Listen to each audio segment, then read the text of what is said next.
wabarakatuh. Hamdanillah wa musholin ala Rasulillah la haula la quwata illa billah. Alhamdulillahirabbil alamin.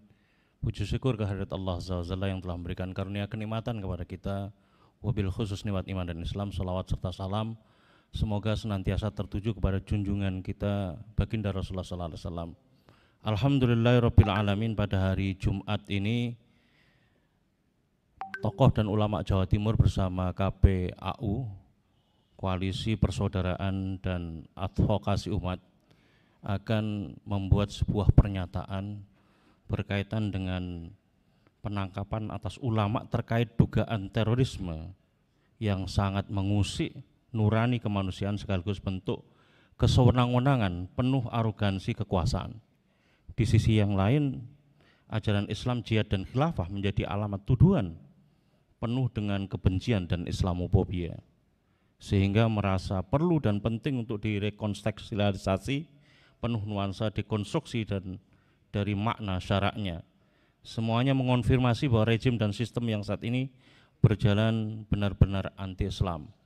Alhamdulillah, kita akan menyampaikan pernyataan sikap baru-baru ini terkait dengan penangkapan Ustadz Farid Ahmad Utbah, Ustadz Ahmad Zain An-Najah, dan Ustadz Anung Al-Hamad, sekaligus penegasan bahwa sedekah, dakwah, jihad, dan khilafah adalah ajaran Islam.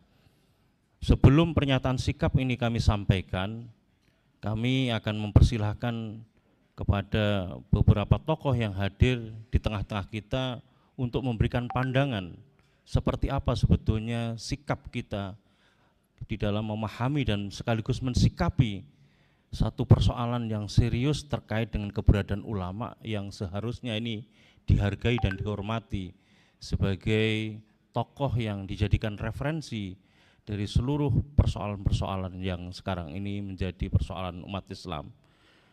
Pertama akan saya berikan kesempatan kepada Ketua KPAU Pusat, yakni beliau Ustadz Ahmad Khosinuddin, Sarjana Hukum. Kepada beliau, tafadhol.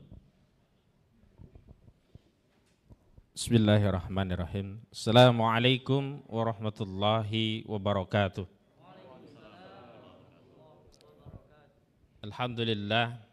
Alhamdulillahi rabbil alamin. Wabihi nasta'in ala umurid dunya waddin wa ala alihi wa sahbihi ajmain. Qala rabbi shrah li sadri wa yassir li amri wahlul 'uqdatam min lisani yafqahu qawli. Allahumma shalli ala sayyidina Muhammad wa ala ali sayyidina Muhammad.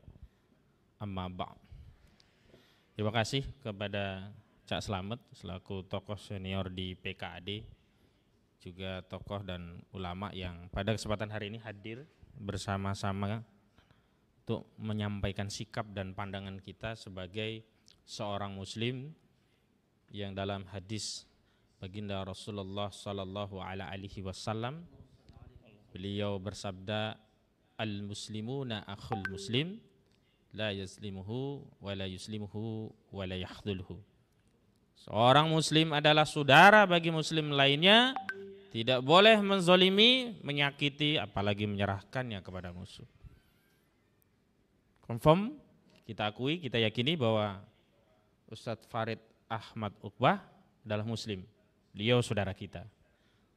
Confirm, kita akui, kita yakini bahwa Ustadz Ahmad Zain An-Najah seorang muslim, maka beliau saudara kita. Dan confirm, Ustadz Anung Al-Hamad adalah seorang muslim dan beliau adalah saudara kita. Kesedihan yang dialami oleh keluarga beliau karena beliau ditangkap secara zalim oleh Densus 88 adalah juga kesedihan kita. Karena itu hari ini kita ingin menunjukkan sikap kita sebagai saudara terhadap saudaranya. Bahkan bukan sekedar saudara. Kita adalah murid-murid, beliau adalah guru-guru kita, ustadz kita, ulama kita. Beliau menunjukkan jalan kita tentang apa yang hak dan apa yang batil. Beliau adalah pengemban dakwah yang hari ini narasi dakwah itu mau dikait-kaitkan dengan terorisme sehubungan dengan posisi beliau Ustadz Farid Ahmad Utbah sebagai Ketua Umum Partai Dakwah Rakyat Indonesia. Para pemirsa sekalian yang dirahmati Allah yang dalam kesempatan ini juga mengikuti melalui siaran kanal YouTube, saya ingin tegaskan beberapa hal terkait posisi kasus Ustadz Farid Ahmad Utbah dan yang lainnya. Pertama, beliau adalah ulama, ketiganya adalah ulama yang masyhur, dikenal, bukan ulama yang tidak dikenal. Dan dikenal apanya? Kebaikannya. Dikenal dakwahnya yang santun. Dikenal dengan kalimah-kalimah bijaknya. Bukan dikenal sebagai pengemban dakwah yang boleh saja provokator ya, mengajak orang perang, mengajak orang membunuh, mengajak orang merampok. Tidak. Ketiganya adalah seorang pengemban dakwah yang lurus dan memiliki murid yang banyak tersebar di seluruh Indonesia. Punya aktivitas yang jelas, punya alamat yang jelas. Maka ketika terjadi penangkapan kepada ketiganya dengan dalih penegakan hukum dalam konteks pemberantasan terorisme, saya katakan ini punya motif politik. Karena sekali lagi Undang-Undang Nomor 5 Tahun 2018 tentang pencegahan dan pemberantasan tidak pidana terorisme, di dalamnya menganut sejumlah pasal-pasal dan tidak ada satupun pasal yang memberi kewenangan kepada penyidik Densus 88 untuk mewajibkan Densus dalam proses penegakan hukum melalui proses tangkap-tangkapan. Tidak ada. Masih dimungkinkan melalui proses sebagaimana diatur di dalam kitab Undang-Undang Hukum Acara Pidana, yakni diawali melalui proses pemanggilan. Jadi semestinya pemanggilan dahulu. Wong alamatnya jelas, orangnya diketahui, kecuali ini orang yang tidak jelas apalagi masuk kategori DPO, daftar pencarian orang, seperti Harun Masiku lah. Begitu ketahuan langsung tangkap, wajar. Karena Harun Masiku tidak diketahui keberadaannya. Ini Ustadz Farid, Ustadz Ahmad Zain dan Ustadz Anung itu jelas. Bahkan Ustadz Ahmad Zain itu adalah anggota Komisi Fatwa Majelis Ulama Indonesia. Kurang jelas apa? Bahkan semestinya Densus 88 sebelum mengambil tindakan yang arogan ini bisa meminta klarifikasi kepada Majelis Ulama Indonesia untuk mempertanyakan apa benar dugaan-dugaannya. Sebab apa? Ini bukan hanya menciderai ulama kita yang ditangkap, tapi juga mencederai marwah Majelis Ulama Indonesia karena ada anggotanya di framing teroris. Padahal anggotanya itu hanya mengajar kegiatannya, mengemban dakwah, membina umat. Pernah dengar Ustadz Ahmad Zain bawa bom? Pernah dengar? Pernah dengar Ustadz Zain tuh bawa granat? Pernah dengar beliau ini mengangkat parang di tengah khalayak menakut-nakuti orang? Ada apa orang yang merasa diteror dengan beliau? Tidak ada.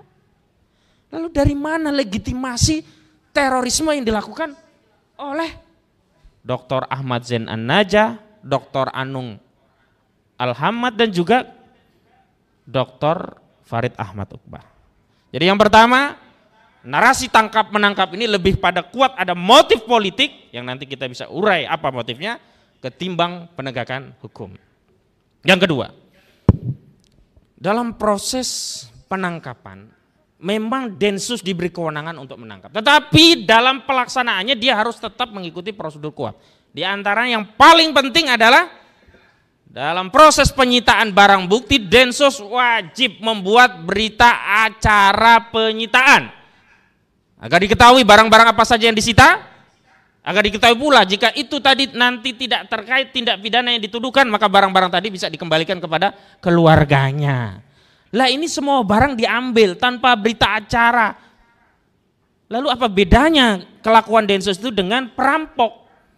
Kalau mencuri kan mengambil barang sebagian atau keseluruhan orang lain, milik orang lain tanpa izin pemiliknya. Tapi bagaimana kalau mengambil barang di hadapan pemiliknya tanpa izin, tanpa berita acara serah terima barang, ini apa namanya?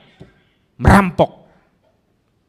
Dan ini yang saya ulang-ulang ingatkan kepada Densus 88 selaku penyidik dari Polri, tidak ada bedanya penyidikan mau kasus terorisme, mau kasus ITE, mau kasus pidana di KUHP, semua harus tunduk pada undang-undang. Semua itu kerangkanya adalah penegakan hukum.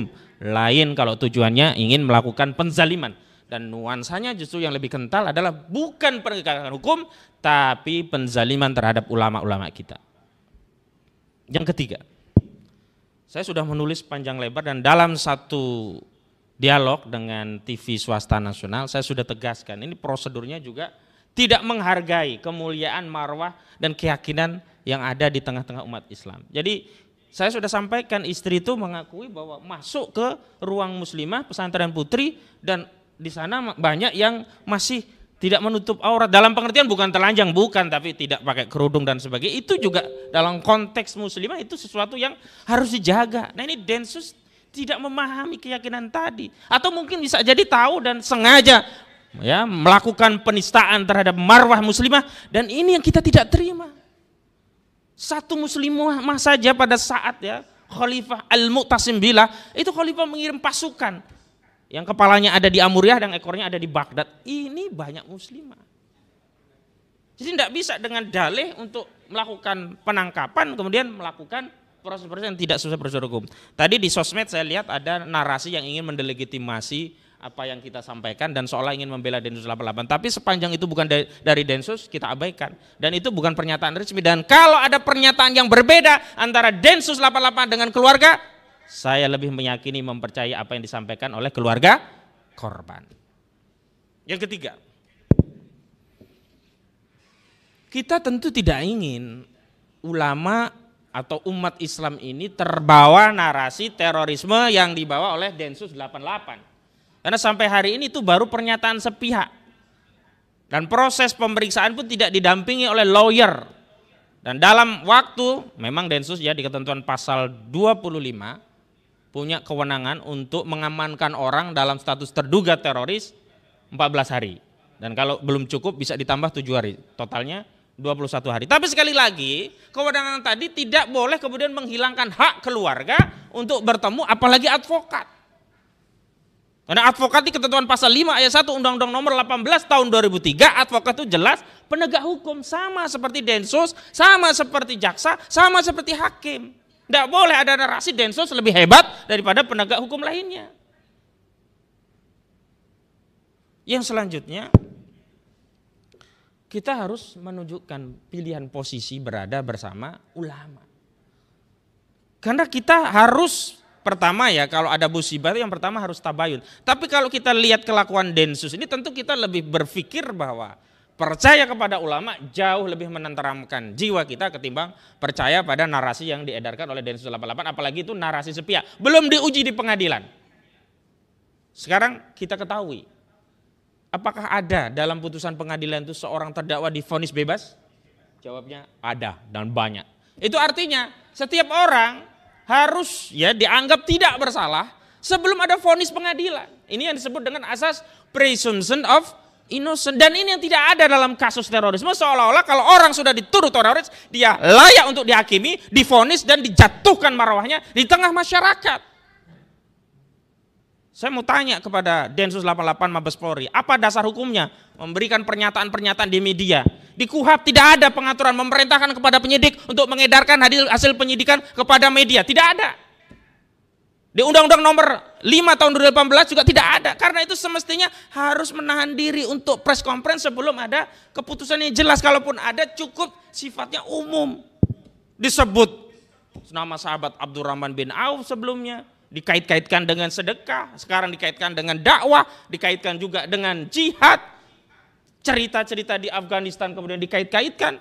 Lah kalau mau semua dikaitkan berarti Pak Jokowi juga terkait, karena sebelumnya di 2020 Ustadz Farid Ahmad Obah juga diundang istana datang bertemu dengan Pak Jokowi, waktu itu dengan lembaga Parmusi ya, bersama Ustadz Usama Hizam.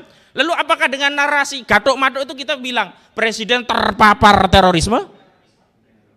Kan tidak juga begitu. Lalu kenapa terhadap ustadz kita itu kemudian dikait-kaitkan dengan jamaah Islamiyah?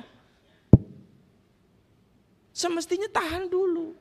Tunggu putusan pengadilan. Itu yang disebut dengan presumption of innocent. Dan yang terakhir, nanti yang lainnya silahkan ditambahkan. Sebenarnya ini ajang untuk menunjukkan kita berada di mana.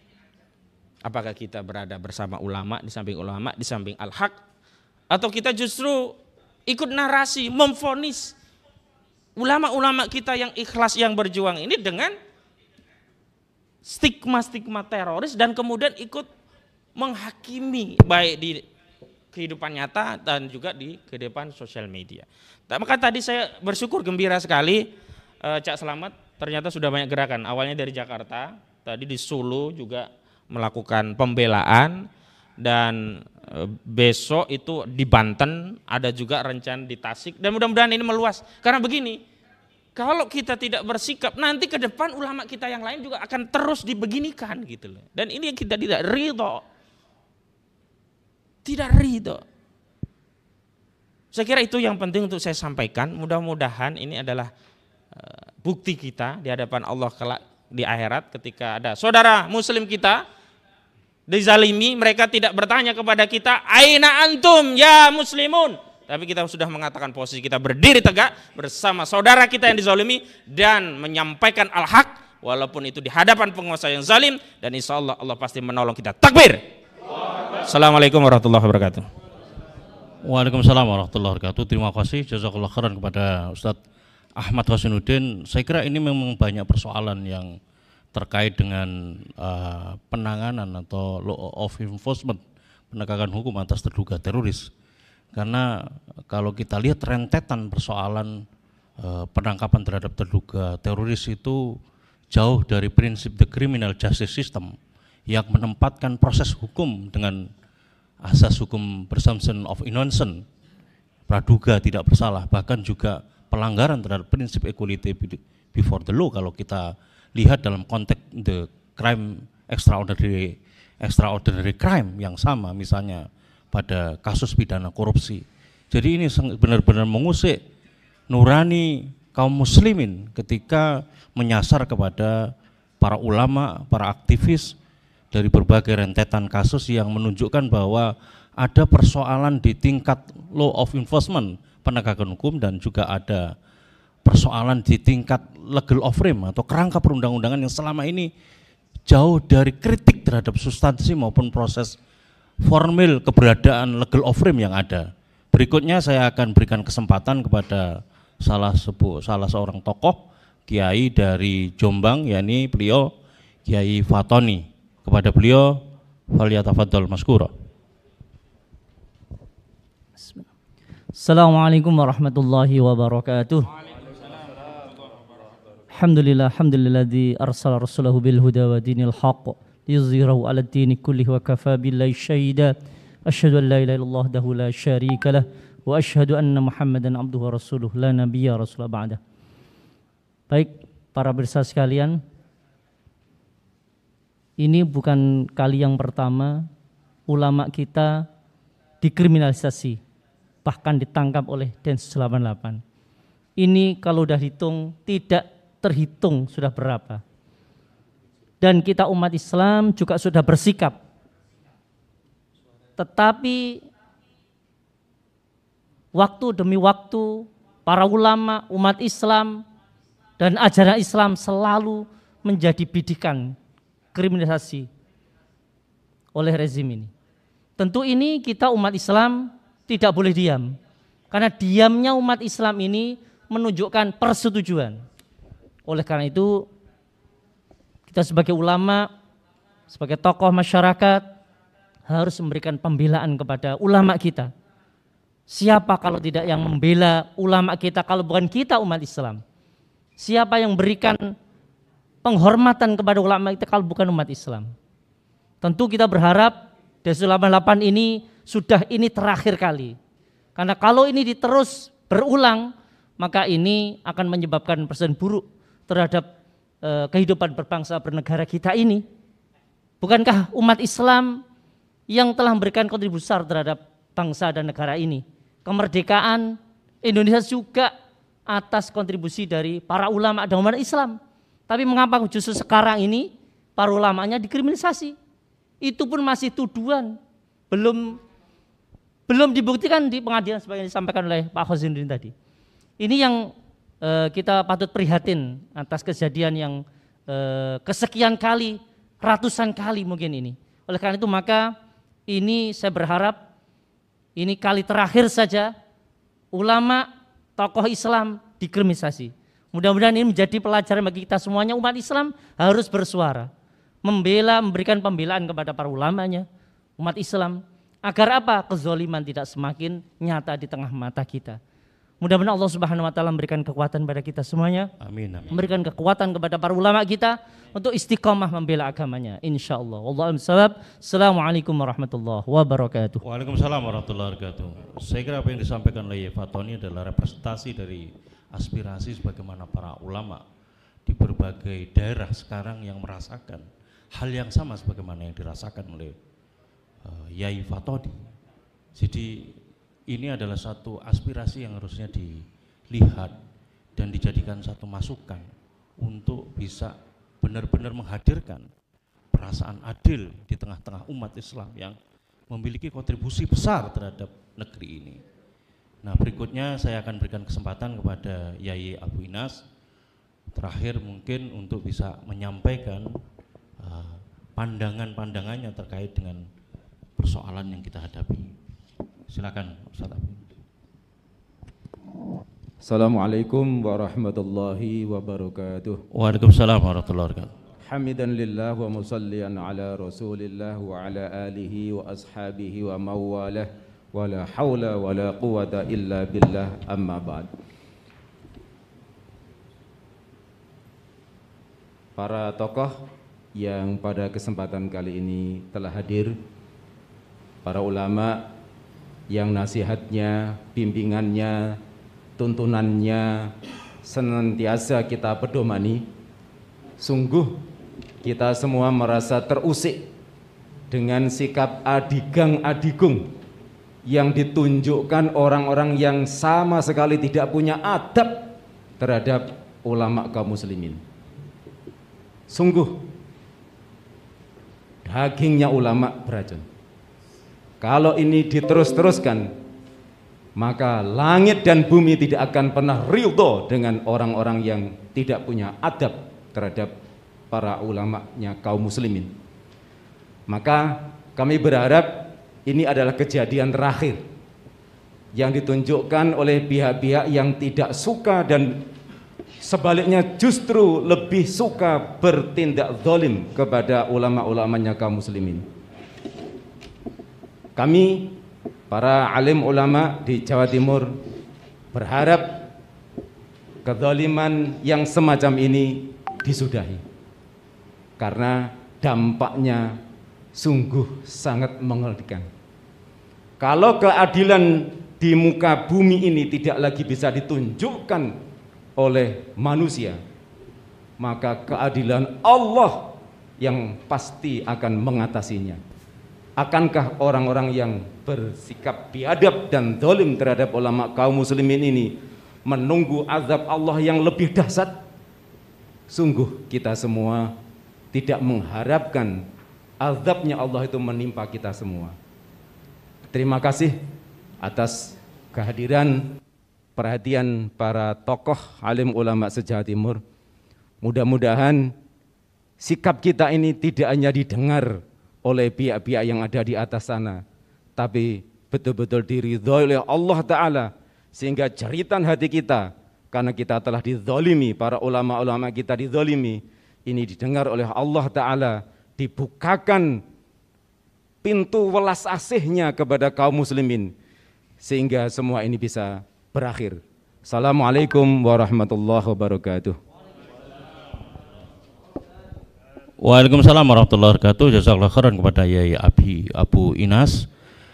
Terakhir saya akan sampaikan pernyataan sikap dari tokoh dan ulama Jawa Timur dari berbagai daerah di seluruh Jawa Timur. Bismillahirrahmanirrahim.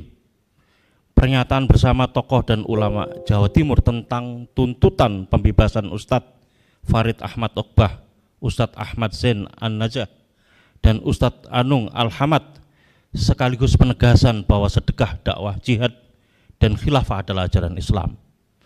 Setelah sibuk dengan narasi terorisasi sedekah melalui kotak amal pada penangkapan sejumlah terduga teroris di Lampung, kini Densus 88 kembali mengedepankan narasi terorisasi pada ajaran dakwah dan jihad. Sebagaimana dikabarkan media, Ustadz Farid Ahmad Oqbah ditangkap sebagai terduga teroris karena pernah ke Afghanistan dan mengajarkan fikih jihad, termasuk aktivitas beliau berdakwah dengan mendirikan partai dakwah untuk dijadikan tempat perlindungan bagi anggota jamaah Islamiyah.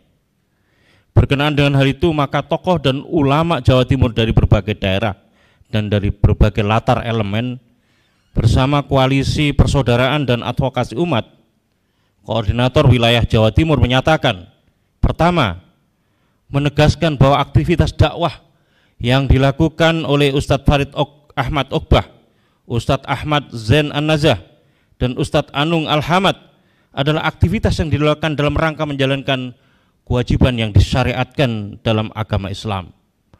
Narasi teroris yang disematkan kepada ketiganya adalah tuduhan dan fitnah keji yang sangat jahat, dan semoga Allah Subhanahu wa taala menurunkan azab kepada siapapun yang melakukan atau turut serta melakukannya. Kedua, menuntut pembebasan Ustadz Farid Ahmad Ogbah, Ustadz Ahmad Zain An-Najah, dan Ustadz Anung Al-Hamad, karena ketiganya bukan teroris. Beliau bertiga adalah ulama, pendakwah yang dikenal santun, memiliki banyak murid dan telah banyak berkhidmat untuk melayani umat. Tindakan kriminalisasi terhadap ulama akan menimbulkan kesan bahwa rezim Jokowi anti ulama, anti Islam. Pembebasan Ustadz Farid Ahmad Ogbah, Ustadz Ahmad Zain An-Najah, dan Ustadz Anung Al-Hamad adalah bentuk konfirmasi bahwa rezim Jokowi tidak anti ulama dan anti Islam. Ketiga, mengajukan protes keras atas tindakan Densus 88 dalam konteks kewenangan diskresi yang melakukannya framing negatif terhadap sejumlah ajaran Islam, baik terkait ajaran sedekah, dakwah, jihad, dan khilafah. Padahal ajaran amal dan bersedekah, dakwah, jihad, hingga khilafah adalah ajaran Islam yang telah secara pasti dalam Islam maklumu minaddin bid-darurah, sebagaimana juga tertuang di dalam fatwa Majelis Ulama Indonesia.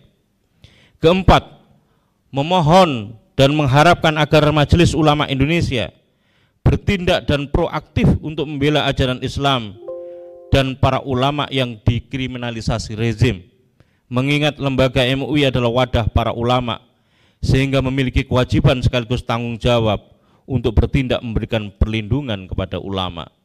Kelima, mendoakan kepada seluruh keluarga Ustadz Farid Ahmad Ogbah, Ustadz Ahmad Zain An-Najah, dan Ustadz Anung Al-Hamad agar diberi kesabaran, ketabahan, dan keikhlasan, selalu berbaik sangka terhadap qada yang ditetapkan oleh Allah Subhanahu wa taala, dan terus memohon agar Allah Subhanahu wa taala menurunkan pertolongan sehingga Ustadz Farid Ahmad Ogbah, Ustadz Ahmad Zain An-Najah, dan Ustadz Anung Al-Hamad dapat segera dibebaskan. Keenam, mengajak segenap kaum muslimin agar berdiri bersama dan membela Ustadz Farid Ahmad Ogbah, Ustadz Ahmad Zain An-Najah, dan Ustadz Anung Al-Hamad, sekaligus membela ajaran Islam terkait amal sedekah, dakwah, jihad, dan khilafah. Segala tindakan yang dilakukan dengan tujuan mengkriminalisasi ulama dan ajaran Islam tidak dibenarkan dan harus dilawan.